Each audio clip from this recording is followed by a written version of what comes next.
Good morning, everyone. Thank you for joining us today. Welcome back. We will now hear from Representative Reingans, who will speak to her bill, 4852.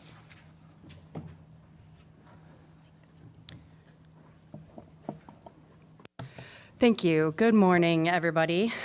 Chair Miller and members of the committee, thank you so much for having us here today to talk about Manoomin, which is a native grain here in Michigan, also known in English as wild rice.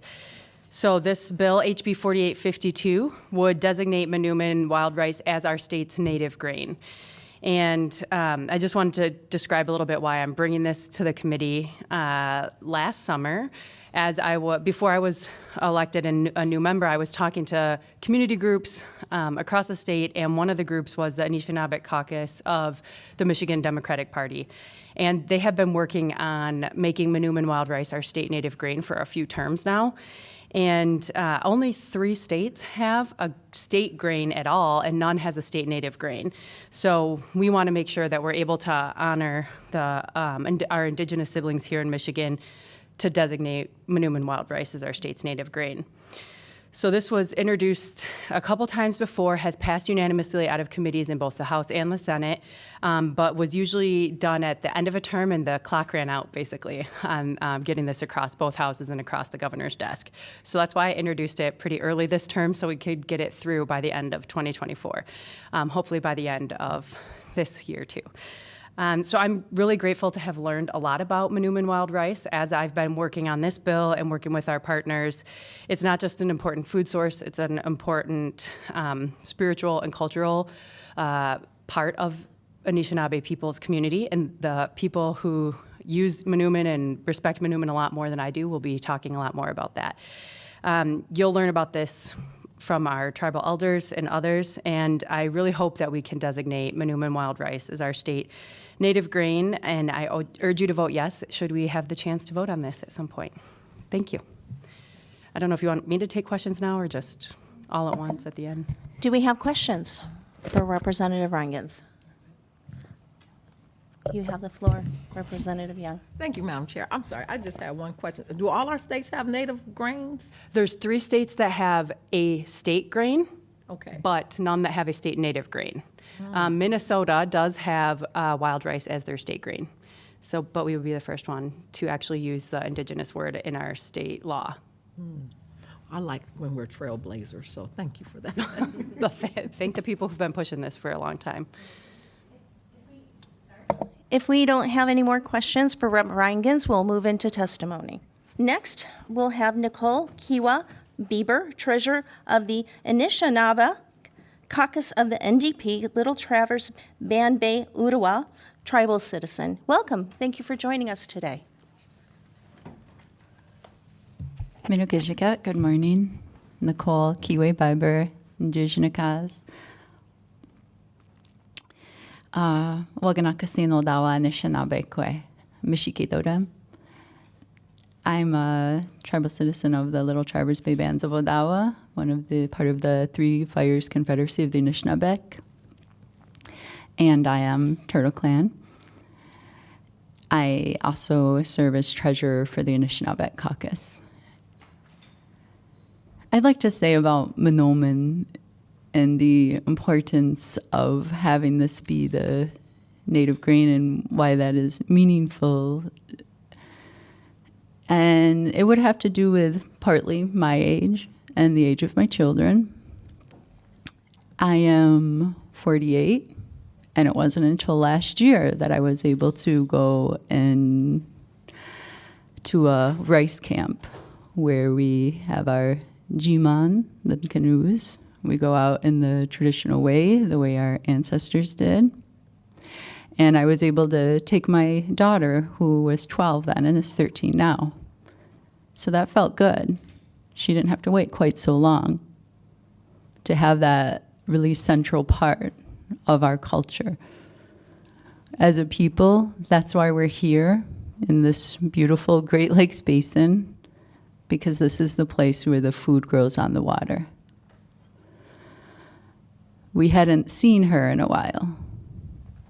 We hadn't had the ability for a long time to openly have these really central practices.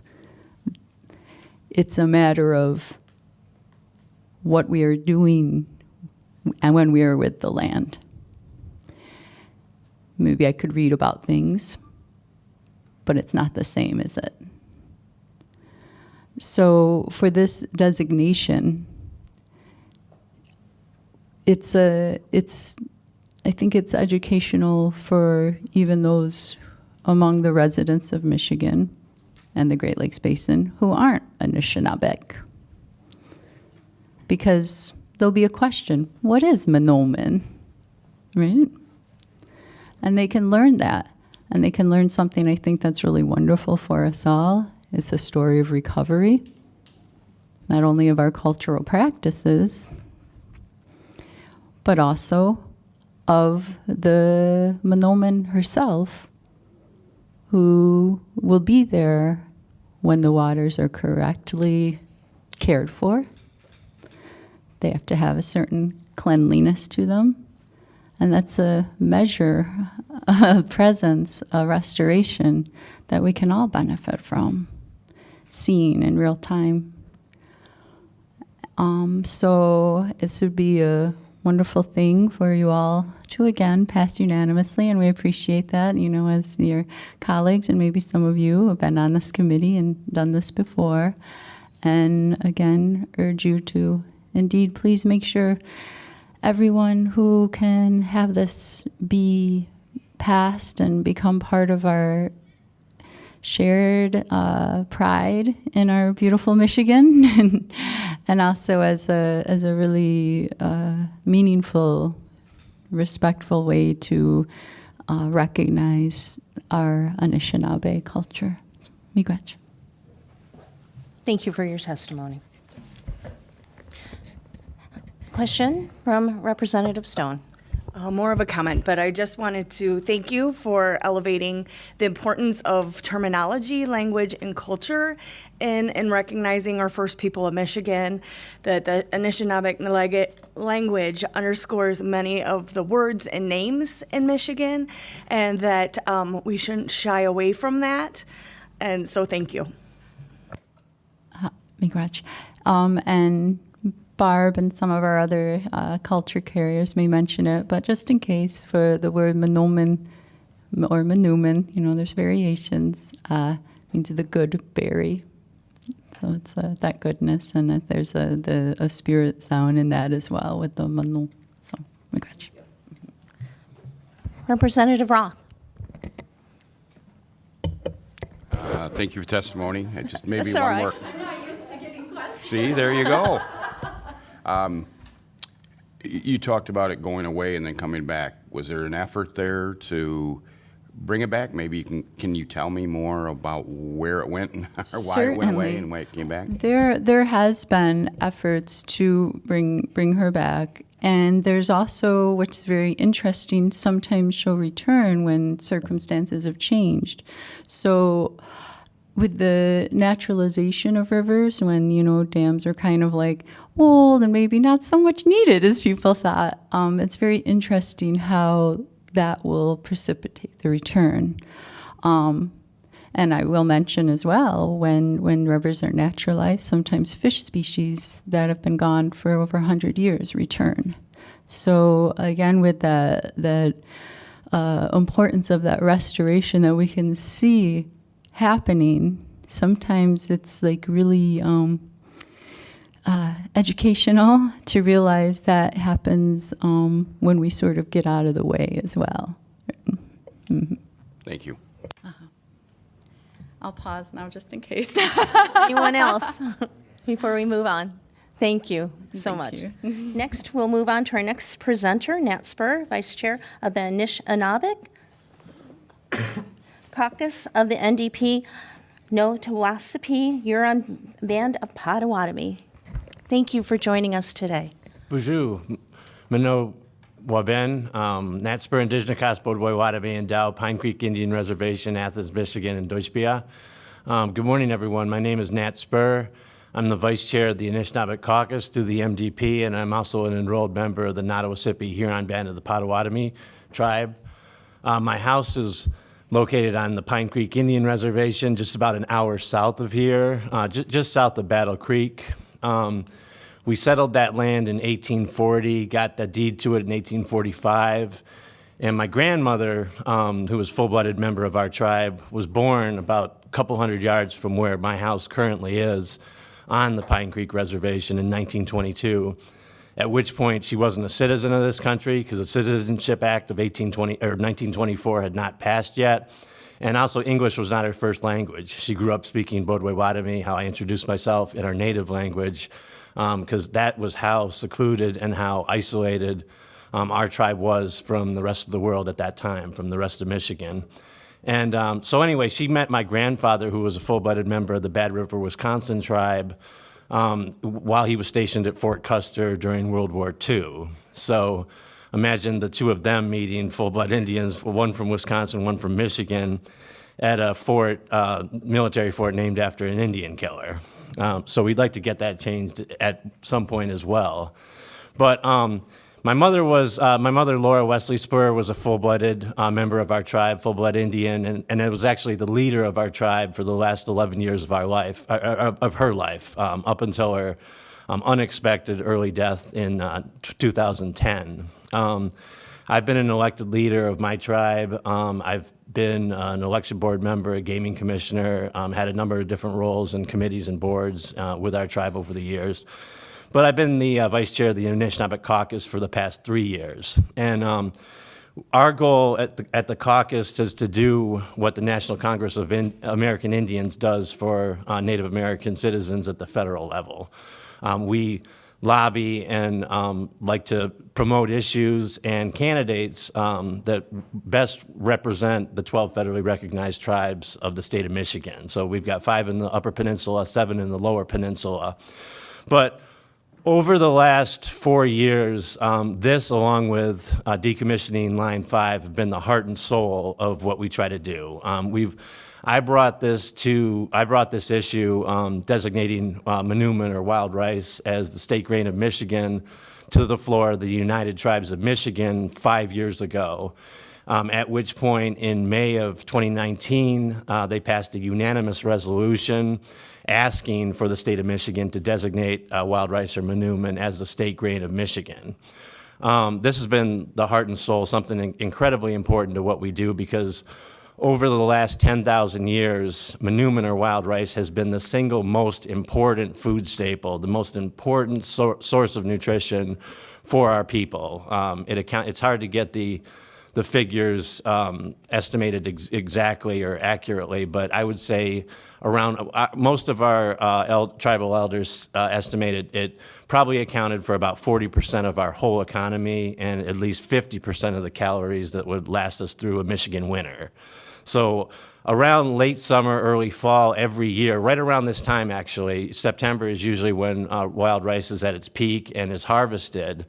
The entire village, the entire tribe of people would get together and scout and see where it was growing well, where it was not doing well, and it would be the objective of the entire tribe to collect, process, dry, and store wild rice to last our people throughout the winter. It was an incredibly important food source, and as Nicole previously mentioned, it almost became extinct over the last 150 years because of things like channeling, pollution, boating, dams, a number of other reasons. Wild rice almost ceased to exist altogether. Over the last 15 years, because I know there was a question about restoration projects or stewardship projects regarding wild rice, all 12 federally recognized tribes in Michigan have been heavily invested in this initiative for the past 20 years. All of us have literally put millions of dollars into restoration programs for wild rice. Individually, we've done that. We've worked, as best we could with the state and the federal government. charitable organizations like the Sierra Club, the Audubon Society, the Michigan Department of Natural Resources. All of us have tried to work together as best we can. And if Manoomin were to become designated as the state grain of Michigan, it would make that so much easier. So much easier to qualify for free federal money, federal grants, state grants, and assist the tribes in working with these other outside communities. So it's something that's extremely important to us. You know, as I mentioned, I brought this to the floor of the I asked for this to be brought to the floor of the United Tribes of Michigan. Everyone has thoroughly supported this. Over the last 6 years, since 2017, I've lobbied on behalf of this issue heavily. And on both sides of the floor, I think it's kind of unfortunate that so far this is a partisan bill that's been introduced by Representative Rengans. And I appreciate this committee bringing this to the floor again. You know, I tried it during the 2018 legislature. I tried it during the 2020 session. 2022, we brought it to the floor again on both sides of both the Senate and the House of Representatives. Couldn't get it to come to a vote because we couldn't get the Speaker of the House to put it on the agenda. So this is the fourth time we've done this in the 102nd legislature, and it's so important for us. But my point was in bringing that up is, you know, over the past 6 years that I've lobbied on behalf of this issue, it has been a bipartisan effort. My tribe, about 5 years ago this month, in September of 2018, Governor Rick Snyder actually visited one of my tribe's properties in St. Joe County and actually took part in harvesting wild rice himself. A Republican state representative from St. Joe County attended that event as well. The president of the Farm Bureau was there. I've spoken to, before the gerrymandering and before the districts changed this past election year, Matt Hall, who was our state representative for the 63rd district, which includes the Pine Creek Reservation and other properties we own, told me in writing he would fully support this measure if it came to the floor and he would vote for it. So I haven't heard a single complaint in the last 6 years from either side of the aisle, either Republicans or Democrats, who've said they've got a problem with it or an issue or any reason at all why they would not support this. It's unfortunate that it's taken so long to get it this far, but I appreciate all of your efforts in doing that. So in my language, Chimagwich, many thanks, and any questions you have, I'm here to answer.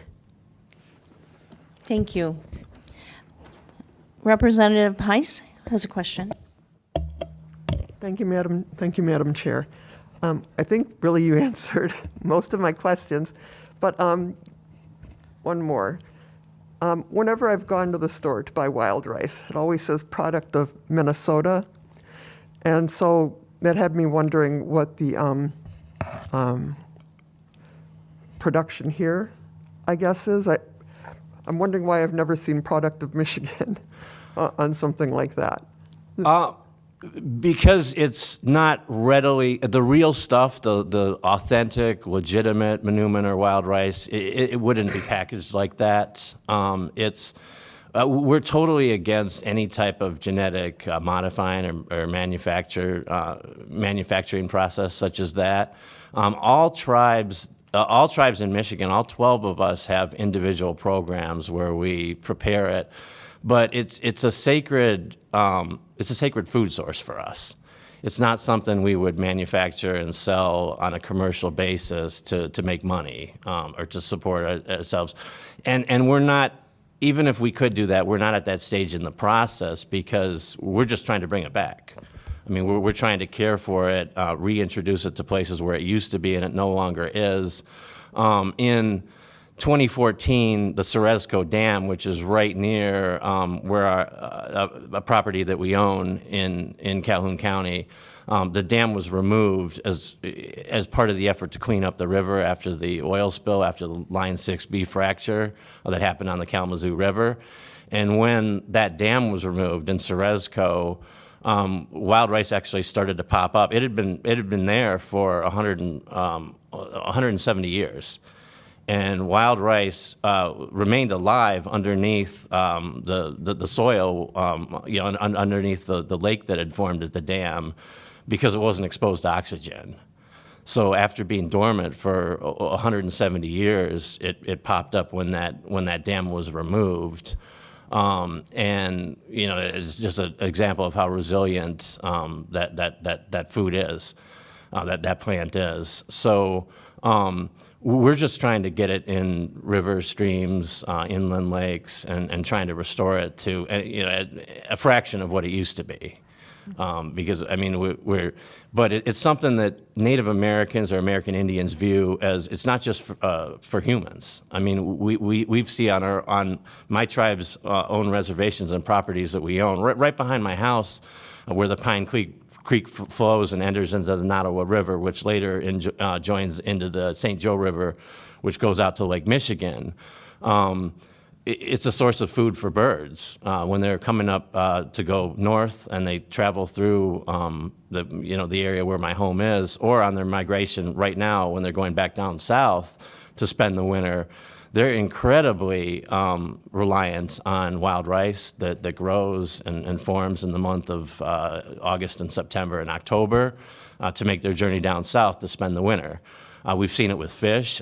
Michigan DNR has had several projects throughout the state where they've cultivated or tried to expand wild rice because it's good for the fish population. It provides a sanctuary or a safe haven for them to grow when they're young, and until they're ready to go out on their own and go out into the open river or into the open lake to sustain themselves.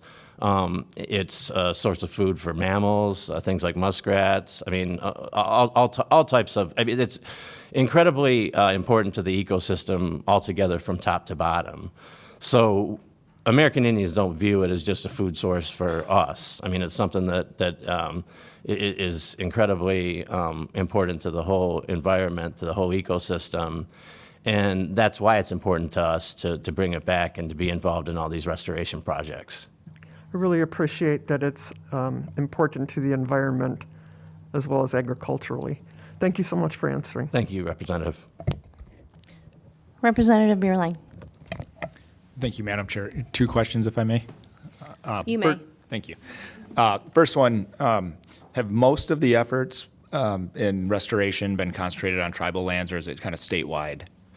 There have been several groups that it's been important to. I mean, I gave a talk 2 years ago. I was part of a panel at the Water is Life event in Mackinac City for Labor Day weekend, and lots of members of environmental groups and people from out of state attended that event, and got to hear me speak about wild rice and its importance, and how tribes in Wisconsin, Minnesota, and Michigan are. It's an important initiative for all of us.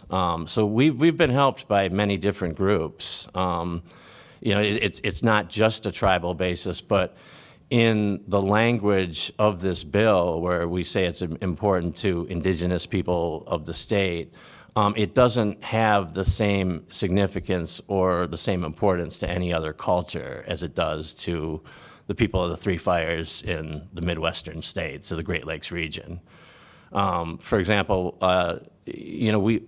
there are 11 different Potawatomi tribes. At one point, the tribe that I'm enrolled with was one giant tribe in the Great Lakes region. So we inhabited Wisconsin, Minnesota, Michigan, Ontario, and we were nomadic. We traveled around from place to place based on where our food sources were doing well and where we could depend on things like wild rice. We would move our villages around. So it's something that several other groups have helped us with and understood the importance, as does this committee, for agreeing to bring this to the floor and communicate with us about this. But it doesn't have the same significance to any other culture as it does to American Indians. Thank you. Second question is just in the places outside of tribal lands where they are, like I know Houghton Lake, for instance, they put a couple patches. The DNR put a few spots in last fall, and the sports fishers up there are actually really excited about it because they know where to fish. Yes. And But will there be plans on how to harvest those grains when they mature, with the tribes, or will it just kind of be a natural, that's going to be wildlife food? I can't speak to that specifically because I'm not familiar with that project, but I can say for somebody to have invested their time into something like that, I'm sure there was a lot of thought that went into that and preparation about what would do. A lot of people don't recognize wild rice when they see it because at this time of year, people can mistake it for some type of invasive species. I mean, it doesn't look a whole lot different than a large gathering of cattails, or a lot of people think it's some type of weed. Even though Zizania aquatica, the river wild rice, is threatened and a protected species, and it's very abundant in southern Michigan, right around where my house is and where the Pine Creek Reservation is. A lot of people use weed killer Roundup because they mistake it for something that's an invasive species that's a weed. In all the projects that I've been personally involved in, there's been a lot of thought and preparation about how to take care of the wild rice once it is successful. Thank you, Representative. Representative Nyer. Yeah, thank you, Madam Chair. I think you've already partially answered the question. What's a typical environment, and where are the areas that we're currently seeing it have a resurgence in? Just describe a typical ideal environment where this thrives. Well, wild rice, it grows in water. For anybody that doesn't understand that, there has to be water for it to grow, and it has to have exposure to sunlight as well. So typically where I've seen it do well is shallow waters that are, I would say, 1 to 3.5 feet deep, along the edges of rivers, streams, tributaries, inland lakes. And it also does well. You can't have a lot of boat traffic for it to do well in places, especially where there's motorized boat traffic. We don't have it, currently, because of this, we don't have any regulations for harvesting wild rice in Michigan. And I think that having this designated as a state grain would help that. I mean, that would bring that about, because Wisconsin and Michigan are heavily regulated for harvesting wild rice. For example, if a group of people is going to go out in a canoe to try to knock down the rice and harvest it in this time of year, they wouldn't be allowed to use metal knockers. It would have to be wooden. There would be restraints on how long those instruments could be. They would not be able to use a motorized boat. They'd have to use a canoe and something that's powered by humans. There'd be size restraints on how long that canoe could be. It'd have to be made out of wood is typically a requirement. The time of day, because you wouldn't want somebody harvesting in the early morning where there's dew and moisture all over all the plants, where you'd be destroying the stem, the plant itself, so that it would inhibit its ability to grow in future years and future seasons. So there would be a specific time of day where people are allowed to, certainly not after sundown as well, not during the night, where there would be more moisture. So there would be all sorts of regulations, as is the case in Wisconsin and Minnesota. So that's, for wild rice to do well, of course it can't be in a place where there's a lot of pollution either, exposure to toxic chemicals. So there are several different requirements for the plant to do well. I mean, in my personal experience, we've moved plants around and we've seeded different areas, and we've kept data on where it's doing well and where it's not. And people who have experience with it are well aware of places that it's likely to do well and where it isn't. Thank you. Thank you, Representative. Representative Diefendorf. Good morning. I do not want to delay your progress on this long-awaited policy for much longer, but I did want to express my regret, and I'm sure it is several of our regrets that it has taken so long to make this change, and my appreciation for your incredible education, everybody who has come and presented today, on how our efforts to offer recognition can also do important public education and offer us that opportunity to really learn tested and effective methods for agriculture that may be growing out of practice as we are not doing the care that we need to for our environment and for our various cultural practices. So thank you so much for your presentation, for your education, and I'm enthusiastic to see us finally move on this and other issues for you. Appreciate that, Representative, and it was an honor meeting you at that Clear Water Action event about a year ago. Are there anyone else? Thank you so much. I should mention that it's come to my attention that legislative websites are down if anyone is trying to watch. We will now move on to our next presenter. Thank you again. Thank you, everyone. Barb Borton, endangered species biologist and author of Manoomin, The Story of Wild Rice, will be testifying next. Thank you so much for coming today. Thank you, and good morning, everyone. I really appreciate the opportunity to speak about Manoomin today. I am going to talk about a topic that my Anishinaabe brothers and sisters are probably not going to get into much, and that's the reason why we've lost so much Manoomin. And this is from the European perspective, not the tribal perspective. If we take a look back in history prior to the 1800s, prior to European colonization of Michigan, if you can imagine what our upper and lower peninsulas looked like, we had a lot of wild rice. We had rice beds along the Great Lakes coastline that were thousands of acres in size at the mouths of all of the rivers. We had rice beds on the inland lakes and streams and rivers. Some of the historical writing talks about the fact that people could not even navigate up the rivers because there was so much wild rice.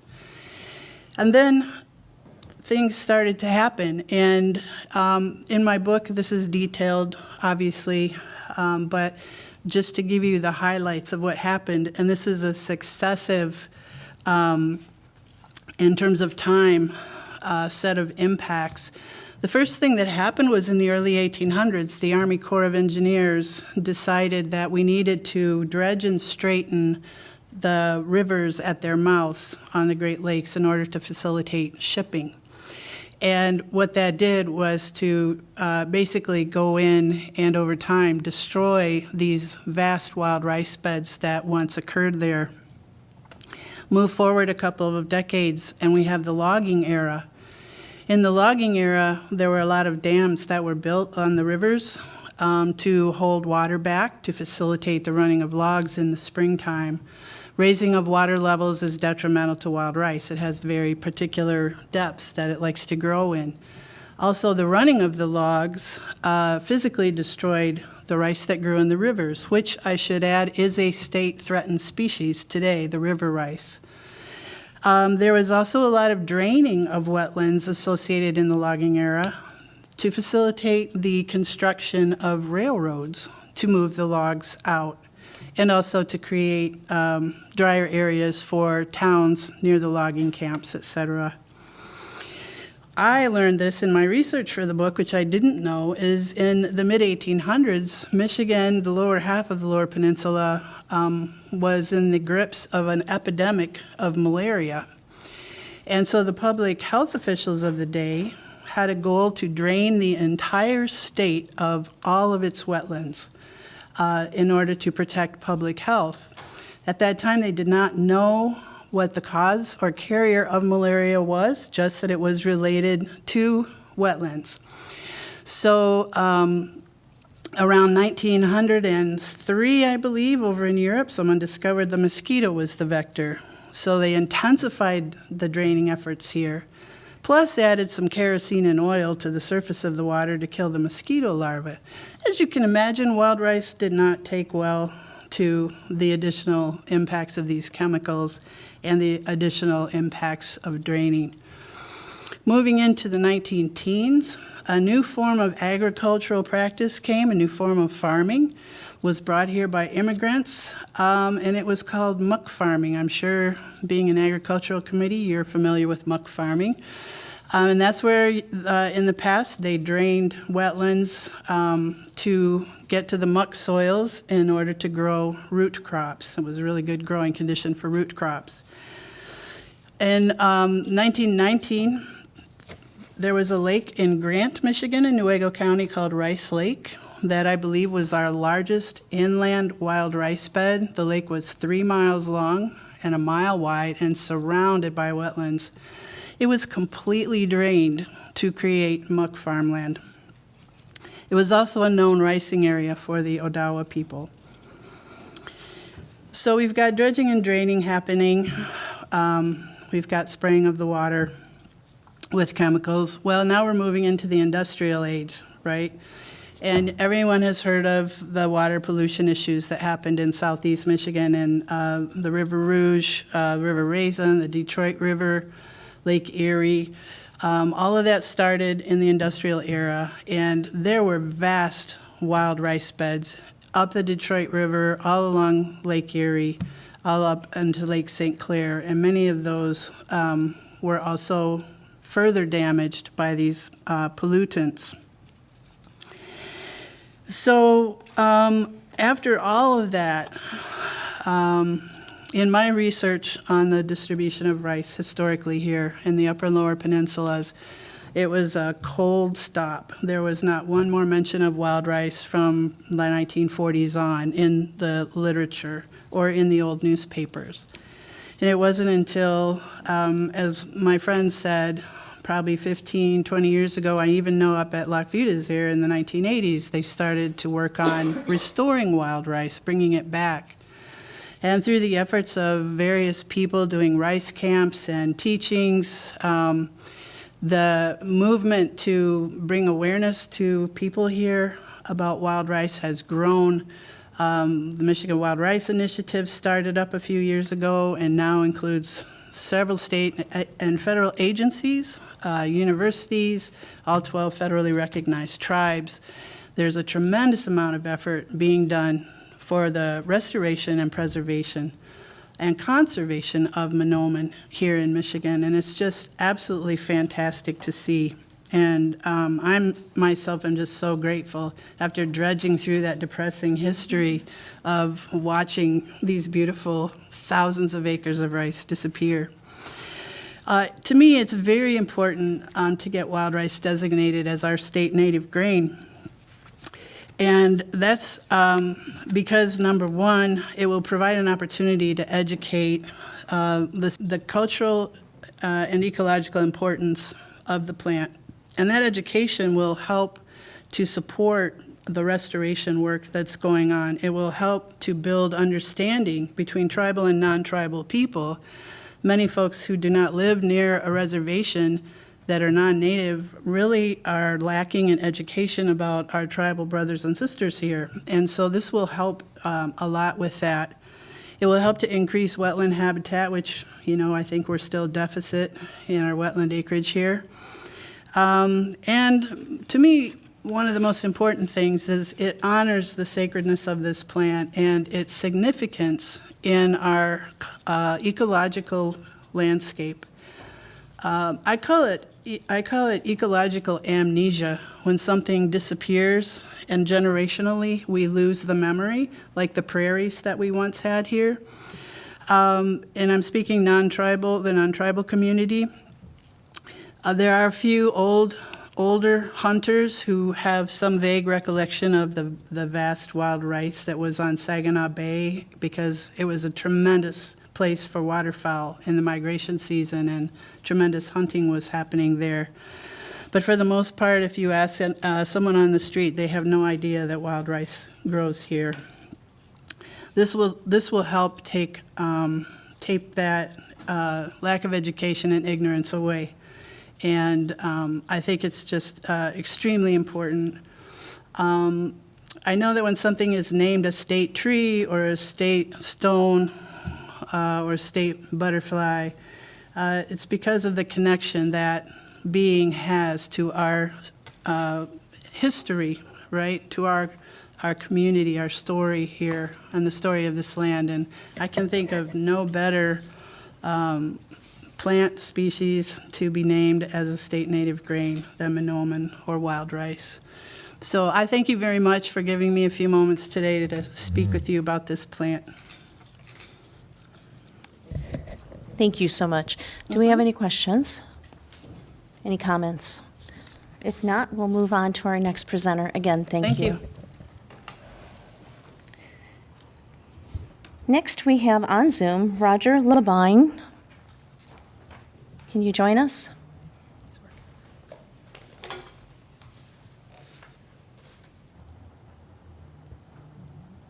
Are you ready? Yes, we're ready.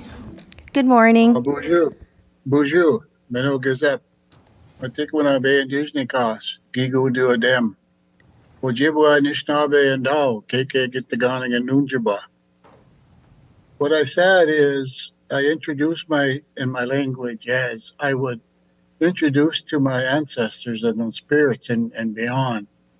What I said was Matiguna Bay, which is my name, is that spirit of the tree or spirit of the forest. And I belong to the fish clan. And I'm from that Ojibwa nation, that nation on the western tip of the Upper Peninsula, KK Gitaganing, or Lac Butte is there.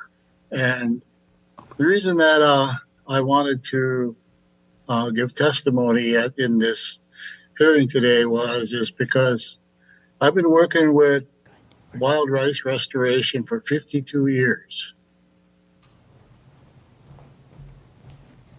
And my mentor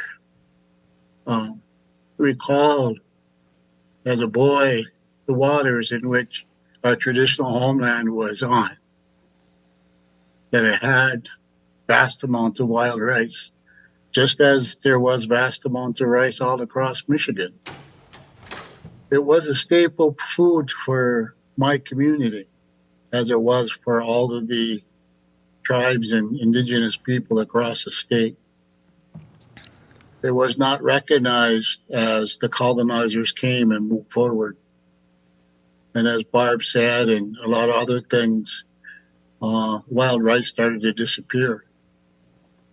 But being a member of the Manoomin Lodge, wild rice is very, very important to our community spiritually.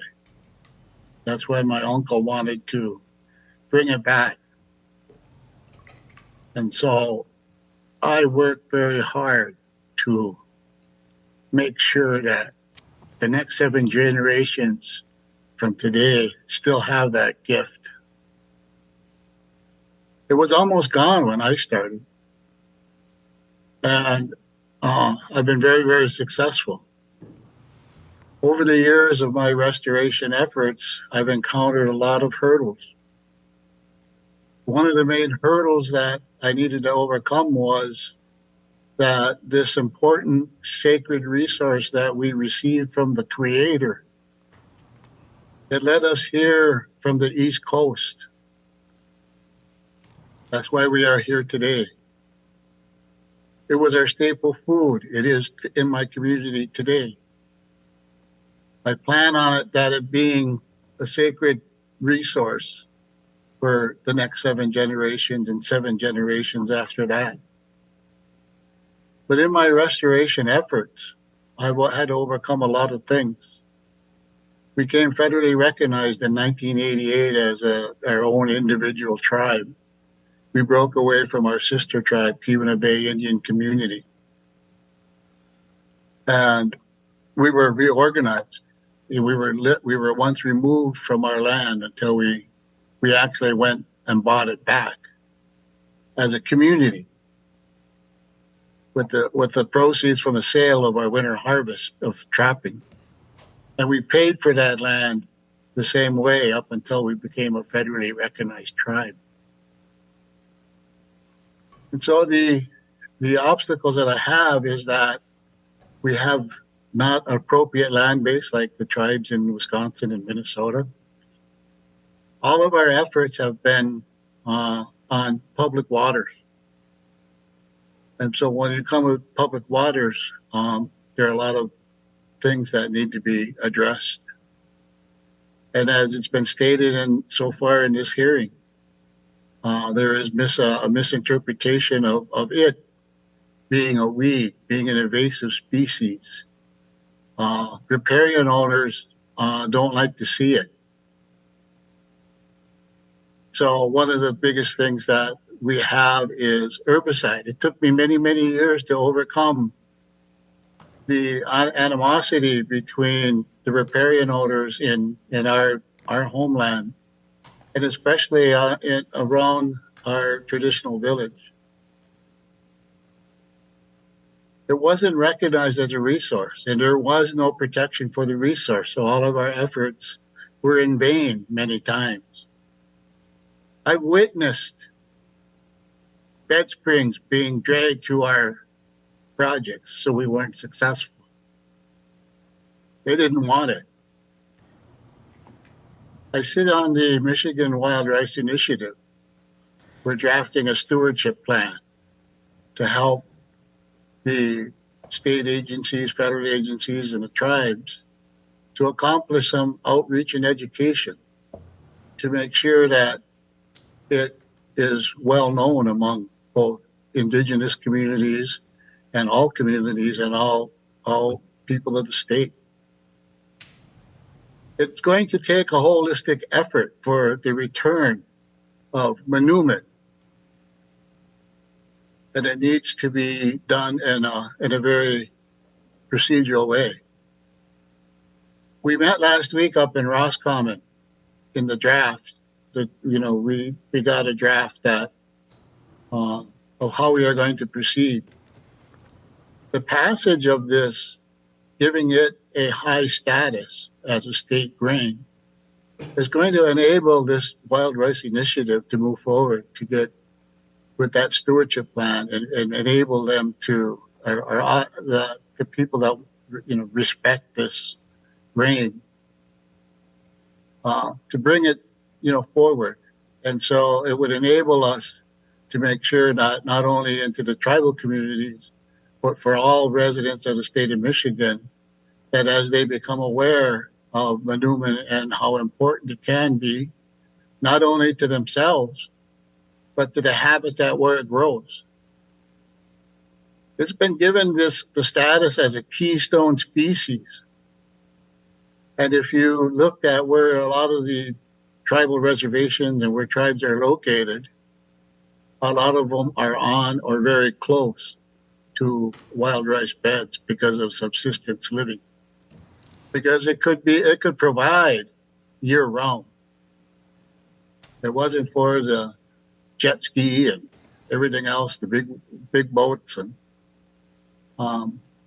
when the colonizers came, we were not consulted on how should we treat this rice, this wild rice, this Manoomin. So the passage of this bill, I believe, would move us giant steps forward, and we could catch up to our sister states in Wisconsin and Minnesota. And those rice beds are doing well in those states.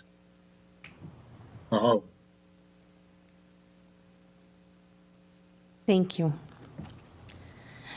I'll take questions now. Representative Stone.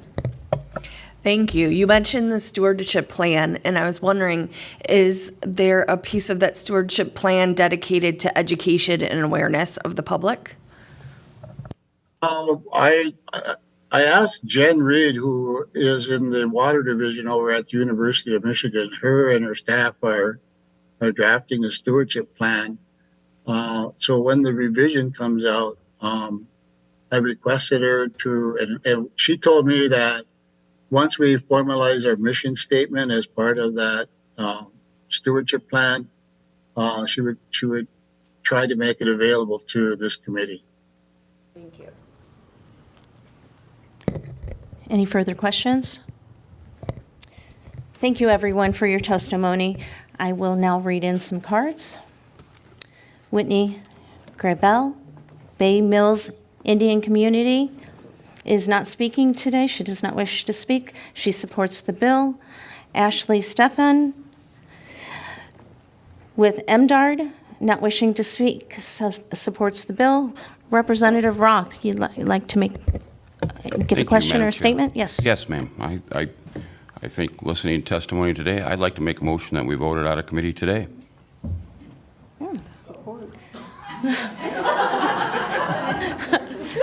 I'm good with that. So I would like to thank, again, Representative Reingans and everyone who has brought this forward and has testified. Manoomin wild rice is an important sacred grain, and as you can see, will be a resource for generations to come.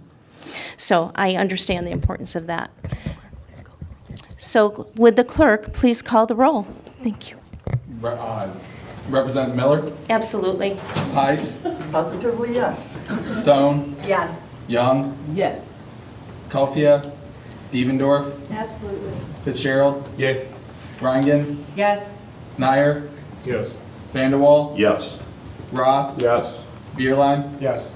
Smith. Yes. Madam Chair, you have 12 yeas, 0 nays, 0 passed. The motion prevails. Thank you, everyone.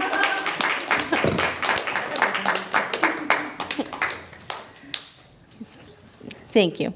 There being no further testimony, we will have Representative Peiss move to excuse absent members. There being no objection and no further business before the committee will stand adjourned. Thank you, everyone.